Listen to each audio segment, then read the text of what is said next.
Thanks for tuning in again to Seven Figure Fitness Business. Today, we've got a cracker of a topic. We're going to be discussing how you can calculate financial goals in your business.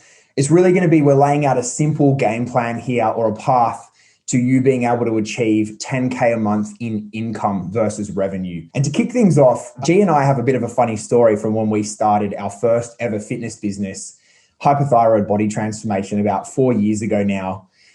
We got started, and with a couple of months, it was fair to say we thought we were ballers. We thought we were the big dogs. We were pulling in a whopping 9K a month, and geez, we were excited.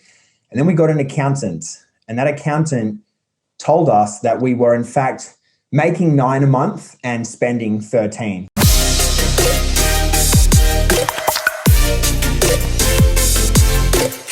So here's me, I'm in Macau, China, and I'm literally in a cab on my way to a casino of all places.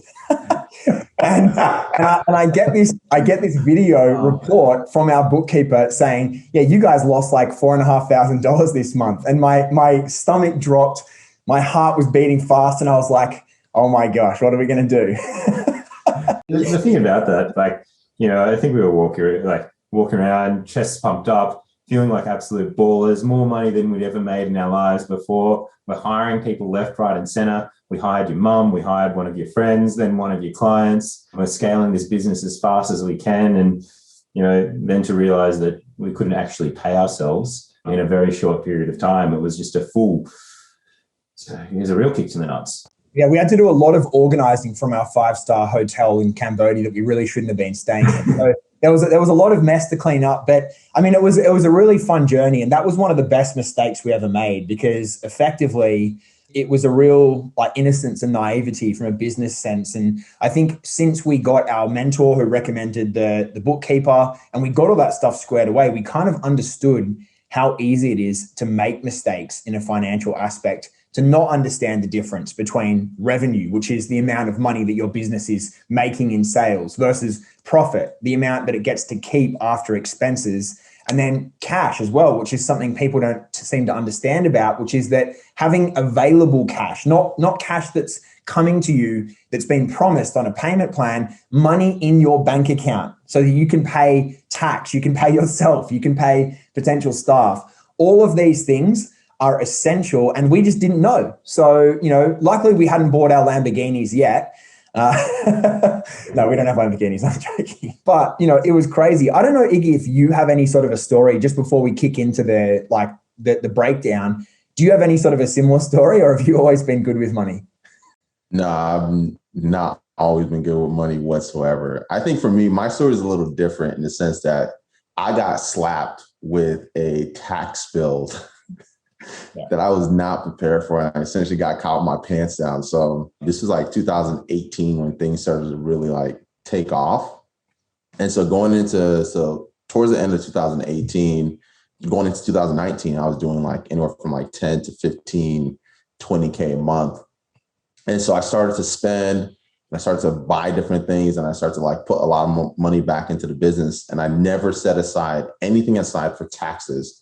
The thought of taxes never even occurred to me because there was so much money coming in. I was like, oh, I can figure that out later on. But when it came time to actually pay the taxes, I actually didn't even have the money to pay for it. So I ended up having to owe the IRS interest on top of what I already had to pay, and I had to dig myself out of a hole throughout 2019, paying up the 2018 taxes. So for me, that was the biggest awakening, was realizing that not only do you need to make sure that you have enough money to cover your expenses, but you also need to make sure that you have enough money to pay the government what they're owed, because they are going to come knocking when that time comes. Yeah, they're definitely your most expensive staff member. And we had the exact same issue, Iggy, is that, because the reason we had this money to spend and we weren't aware is that we were spending the government's money. So basically we had this sort of quarterly tax that was coming due, had no idea that we should have been putting that money aside in the level that we did, or maybe we just didn't want to think about it. And then we got a very, very rude shock on our first quarterly return. And it was where's the money? Okay, we don't have it. So we had to sort of go into a recovery process for the next 3 to 6 months. But it was a lesson. I would say neither of us particularly panicked. We just had to kind of realize what was the situation, and then we fixed it. So then all of a sudden we were putting in very long hours in that very nice hotel in Cambodia. We were so frivolous with our money, weren't we? We're like staying in this 5-star hotel in Cambodia, which wasn't cheap. It's about $5,000 US a month. And then we were ordering room service, food to our room every single day. And I remember, like, as we were leaving, they go, "Oh, yes, so you owe us for electricity as well." And we're like, "Oh, electricity can't be that much money." They go, "Yeah, $500 We were just blasting that for the month." And we're like, AC. "What? In Cambodia, electricity, $500? Yeah. And there's it's just like so many little things that we didn't think about. And I think like we got ourselves out of that by just effectively, we just spent a little bit more money on ads and made more money and just didn't, we let the amount of revenue that we were bringing in take over, and we started making more profit by not hiring more people and, downsizing a little bit in terms of where we were living. So that kind of bailed us out, but it could have easily at that point in time taken a very, very negative turn in the wrong direction. Absolutely.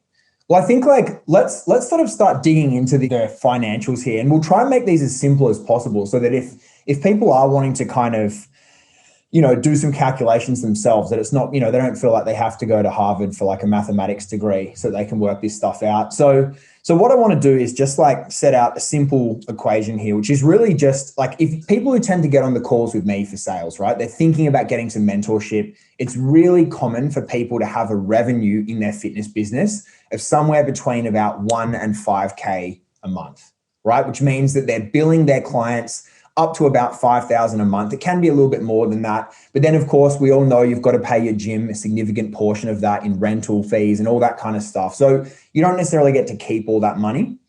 But what we thought we'd map out today is how you can actually keep $10,000 per month after expenses, and just mapping that out. So the first thing is, if you're going to get on a call with most mentors, I'm pretty sure that they're going to do this. They're going to say, well, what's your average sales price? Let's say it's $2,000. Well, you want to earn $10,000? Simple. You just got to make 5 sales, right? No, that couldn't be any further from the truth. That's absolute BS. Because you're going to earn 10K, you're going to have some people drop off, and then you're going to have expenses that are kind of going to come out of your end. You're not going to get anywhere close to that goal. So we need to factor in a lot more concessions into the formula so that you're going to have a chance of keeping that money, right? So the first thing we want to do is estimate, and this is very rough because we don't know you guys, we don't know your business. Assuming you're a one-person business, you don't have staff, we could probably make a really raw estimate that you'd be keeping approximately 50% of the profit, and about 50% would go to expenses in the form of perhaps advertising, perhaps software, and also tax as well. Right? So let's say 50% goes to tax and expenses. So that means that you need to be earning at least 20,000.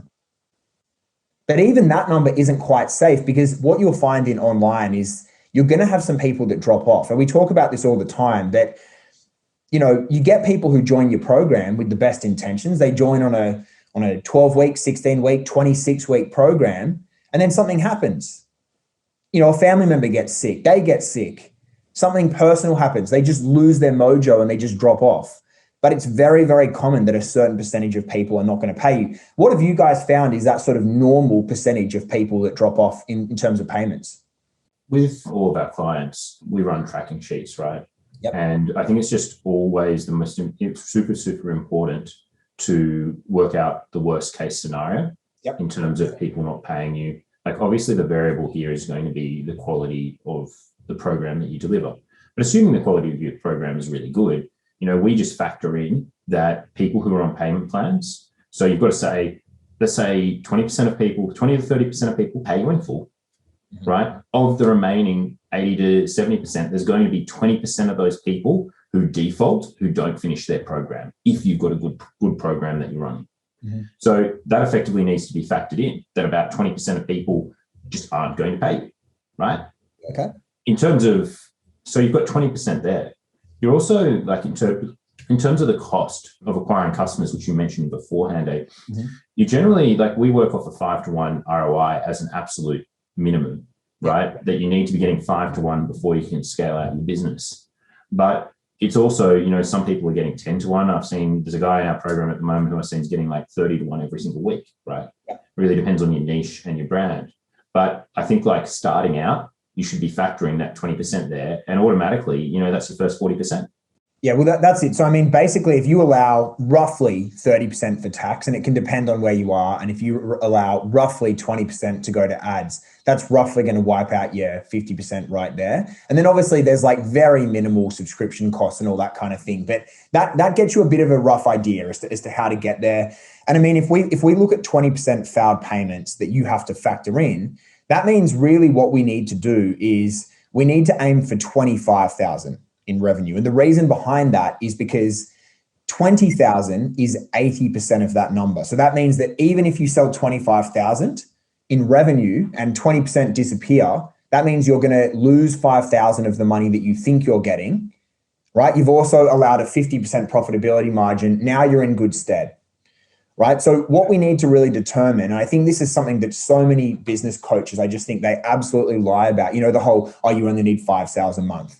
It's so untrue. What you actually need, if you've got a $2,000 product, which is where we usually recommend people start, you're going to need roughly 12 to 13 sales a month, right? If you do that, you are in really good shape.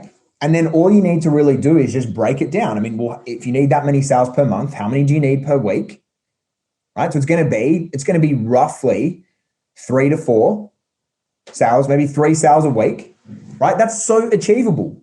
Like 3 sales a week. If you break it down to that, hearing 25K really makes a lot of people get very nervous. But when you say, well, hang on, you just need 3 sales per week, that's doable, right? Like that just really comes down to marketing. If you have enough opportunity in the form of leads, and if you know how to sell to some extent, that should be very, very achievable to hit that goal. And this is one of the things that I suppose we love breaking down for members, because they come in with no idea of how to hit their financial goals. They don't know whether they should be aiming for 10K, 50K, 100K. Am I going to be a millionaire in the next month? People don't know these things. So if you break it down, you start to have a map and a target that you can actually aim for. And it gets really exciting because you have a formula. What are your thoughts, Iggy? I agree. I think when it comes to setting any kind of financial goals, you need to be really conservative with your expectations and being able to err on the side of worst case scenario with your numbers. So for me, I do the same thing where I'm like, I also factor in setting aside enough money every month that can be allocated towards taxes, right? And then setting aside some funds towards what I call a peace of mind expense, where if something comes up, we can take care of it. So even those things, you kind of want to factor in worst case scenario and then build your expectations based on that. And then once to hit my target, I just need to be making 3 to 4 sales a week.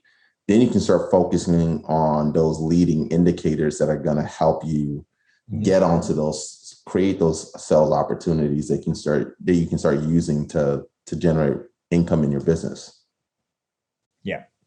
Super powerful. I mean, we always say that we're guided more than anything by the numbers. And, obviously we don't just mean financials when we do that. We mean numbers altogether. But it is really exciting when you actually set goals that you feel are real, right? And I actually resent seeing people when they give inaccurate numbers, because I know that it's like cheating. You want to play a game that's actually going to pan out. I want to know that if I follow certain steps and if I achieve certain goals, that I will receive what's at the end of the tunnel. And so if you find yourself in a position where you want to make 10K per month in income, which if that's your income, that's far, far more than the majority of personal trainers around the world are earning. It's about 3 or 4 times the average income of a personal trainer, right? You just got to map out what that's going to mean. So keep in mind, you don't just aim for 10K, you at least have to double it. Then you have to factor in a failed payment rate.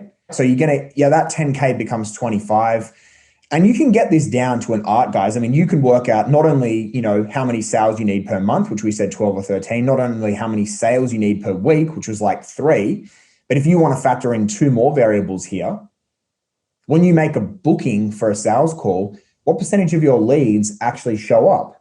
Now, for us, we typically get roughly 70% of leads to show up, but I like to factor really conservative numbers for people, just so that they can pan out with a really high degree of likelihood that even if we get 50% of your leads showing up, which is a terrible metric, by the way, and you'd be depressed with that, right, G? Yeah. So we always aim for under 20. Yeah. So if that's the case, and you need 3 sales a week, that means you're going to need to get on at least 6 calls, because we're assuming, terribly, that half of them are going to not show up. And then the final thing is we just need to know what your conversions are. And I speak to a lot of people whose conversions are really bad, 20 to 40%, 20 to 50%. Right? We want them to be no less than 50 and ideally between 65 and 80%. So if you're converting at 50% and you're getting on 6 calls, if you're converting at that, you're going to need 12 calls, 12 bookings, 12 bookings, half of them don't show up. That means you get 6 calls and you're going to convert half of them, you'll get 3 sales. That's ultimately your formula right there. You can get it down to the point that you're going to need very conservatively 12 bookings per week. If you can make that happen, you've got a 10K a month income. Yeah. Hey, P, this is a process that like the back of your hand, because I think one of the things that you do is you actually do this with every single person you hop on a sales call with, right? Yeah, I've actually set up. I've actually set up open, honest, direction of what it actually looks like and map out the future. What I've found really interesting, guys, is that it really intrigues me, because when I first started doing this with prospects on sales calls, thinking, hey, this is just like, if I joined a program, I'd want to know where the goalposts were.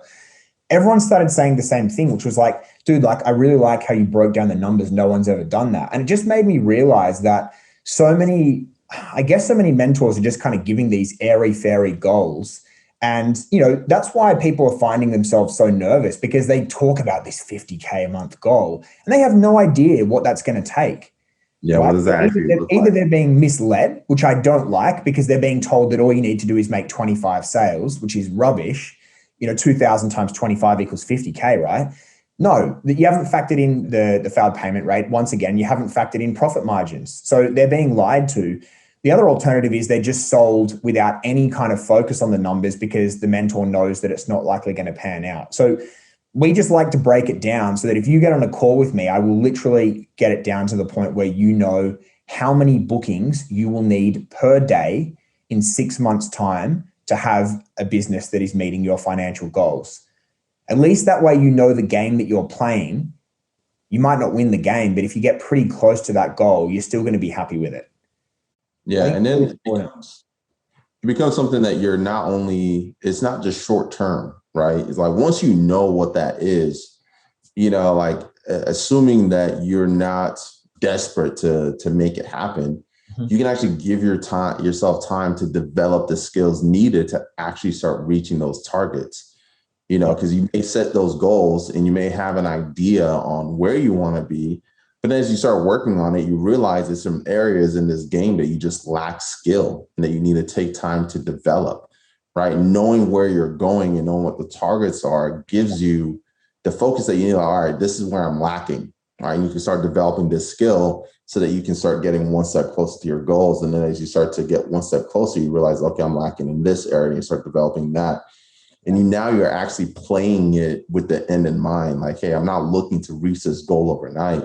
When I started my business, I was like, I gave myself 5 years. I was like, if I can't figure this out in 5 years' time, right, then this just wasn't meant to be.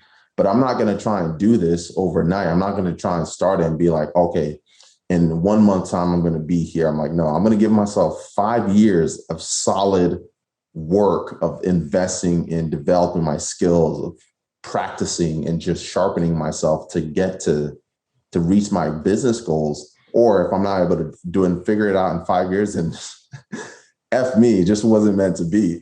And I just got to let it go.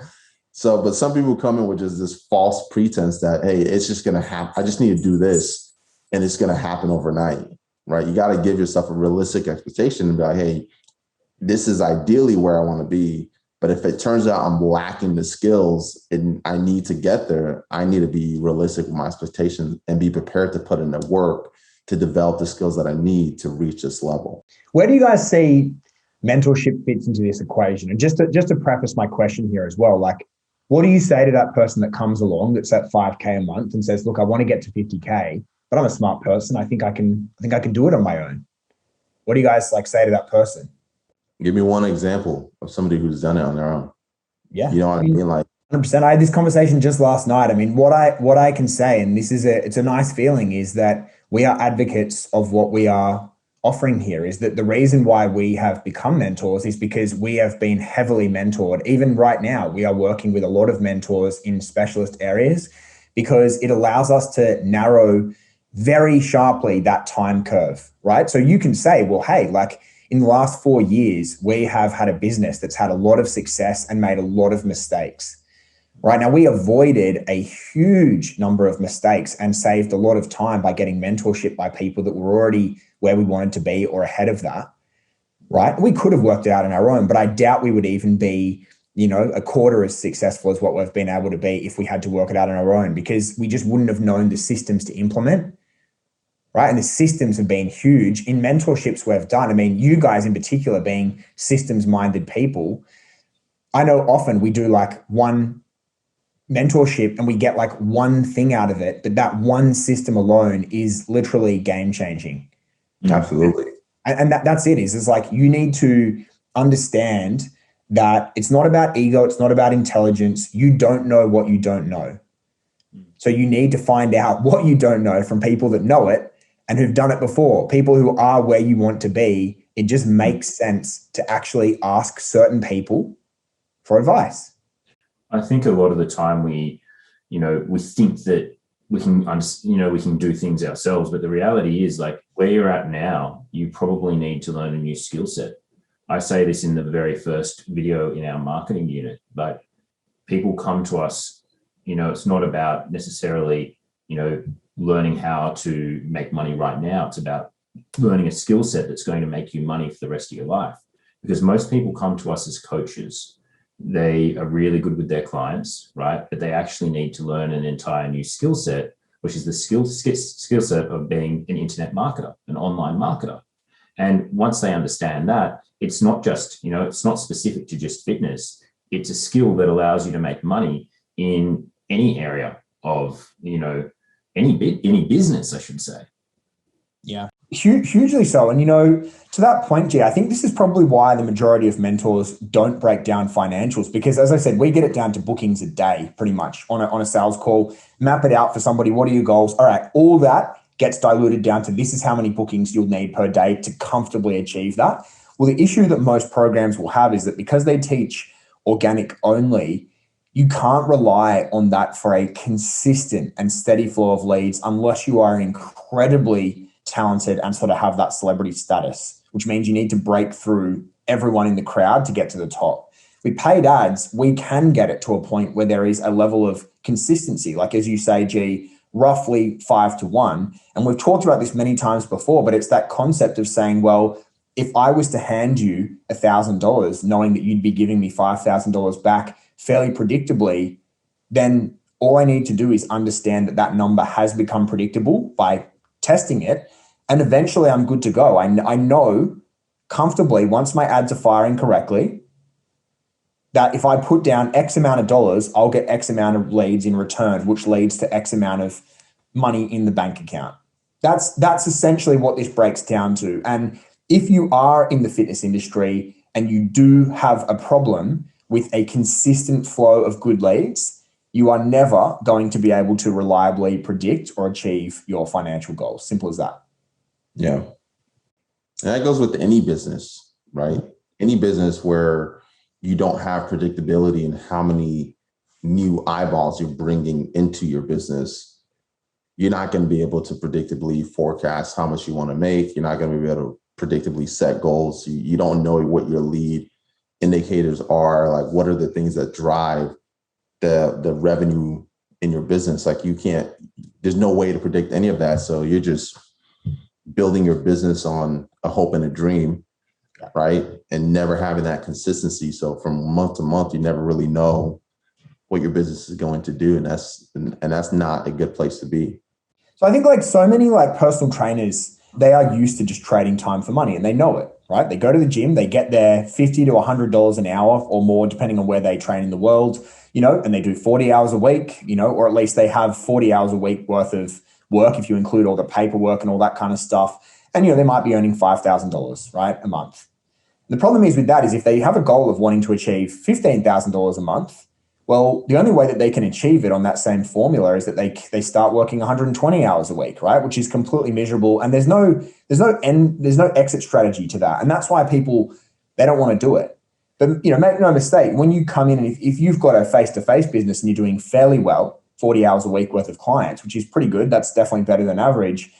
There's an issue here where, you may have to work harder for a certain period of time to create your exit strategy. But that's what we're doing here is we're helping people in a 6-month period create the exit strategy for their own life, which means that they can leave a, trading time for money job, and they can come into a position where they can earn far more money in far less time. And then they have the power moving forward of saying, well, now that I'm profitable, now that I have cash in the bank, maybe I'll hire an employee. Maybe I'll start with a virtual assistant. They're quite affordable. They can do the jobs that I don't want to do.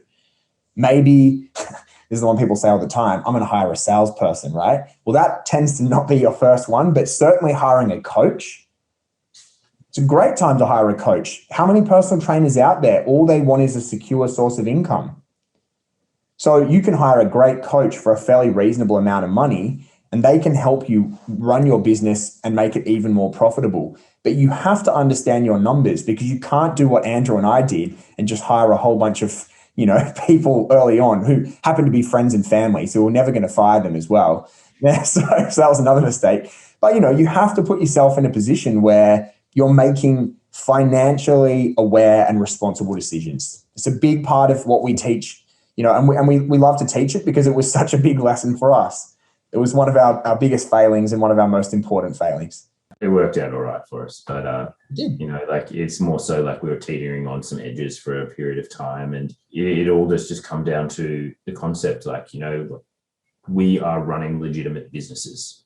This isn't about stuffing around and making a little bit of money. This is the real cold hard facts about what a business looks like, and if you want to scale it up and be a 6-7 figure organization, 8-figure organization, you're going to need systems and structures in place. You're going to have to understand every single number that comes in your business, because you need to be able to make decisions in the future. And without, the numbers from the past, it's impossible for you to predict where you're going to be unless you have every single detail. Love it. Anything else you boys want to add to the conversation? I think, once you know your numbers and you have your idea of where your financial goals are, it's going to set you up for the next obstacle, which is going to be, all right, how do I grow beyond this point, which is where we start introducing the conversation about scaling.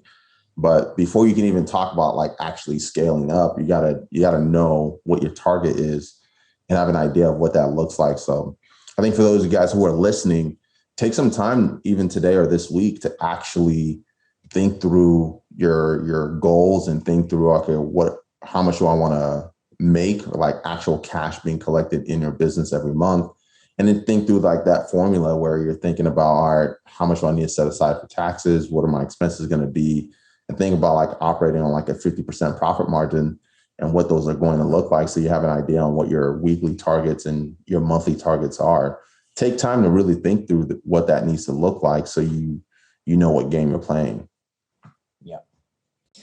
I guess one more thing is there's that old adage, you got to spend money to make money, right? And really, you can apply that to yourself. One of the ways to really sort of give yourself the best chance at being successful in life is to have money readily available that you can invest in yourself. And, as we know, a lot of people, they go and they do the stock market or they do real estate, and that's all good. But surely the best investment you can make is into yourself. So when it comes down to it, you need to have money that you can either invest into learning or into your business in the form of, say, advertising dollars, etc., so you can actually start to get ahead. So if you are in a position where you're dead broke, one of the first things you probably want to be doing is just to try and start building up a little bit of a cash reserve, so you have some ability to do some things, whether it's investing in some sort of a course, or whether it's just starting to actually invest some money into your business so you can actually let it grow. It's very hard to grow a business when you've got $0 in the bank account, right? Yeah. I've been there, and it's very, very difficult to do. Yeah. It is not easy. right? So, but if you're in that position, you just know that you got to be willing to put in a lot of sweat equity, right? And you got to be willing to do odd jobs to fund your business, right? Driving Uber, doing jobs that you don't like to do to earn extra income that you can set aside to be able to reinvest into your business. And that's what it takes. People want it to just happen overnight or just happen at a snap of a finger, and they don't realize all the work that goes behind the scenes to creating what they see on the front end. So you got to set those realistic expectations and be prepared to put in the work of making those things happen, and be prepared to paying the price to achieve your goals. And I'll never forget this. I can't remember which book that I read, but there was a quote where it's like, if you want to be successful, you got to know where you want to go. You got to know what's it going to take to reach the goal. And you also got to know the price you have to pay to achieve your goals, and then be willing and prepared to pay whatever that price is. Yeah.